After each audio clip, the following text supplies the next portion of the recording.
એક નાનકડા ગામમાં બે મિત્ર રહેતા હતા, કિશન અને મહેશ. બંને બહુ ગરીબ પરિવારમાંથી આવતા. તેમના માતા પિતા રોજ મજૂરી કરતા, જેથી ઘરની ચૂલ્હો બળતો. ગામમાં સ્કૂલ હતી, પણ સ્કૂલ સુધી પહોંચવા માટે લાંબો રસ્તો પસાર કરવો પડતો.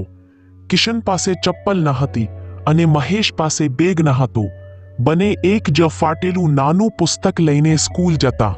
દરેક સવારે તેઓ વહેલા ઉઠતા, નદીમાંથી પાણી પીતા, ખાલી પેટે પણ સ્કૂલ માટે નીકળી પડતા. ગામના લોકો ઘણીવાર મજાક કરતા, આટલા ગરીબ છો, શા માટે સ્કૂલ જાઓ છો? કામ કરો, પૈસા કમાવો. પણ બંને નક્કી કર્યું હતું કે અભ્યાસથી જ જીવન બદલાય છે.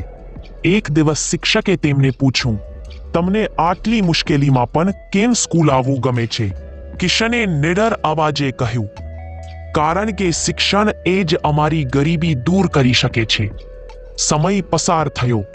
કિશન મહેનત કરીને શિક્ષક બન્યો અને ગરીબ બાળકોને ફ્રી ભણાવતો રહ્યો.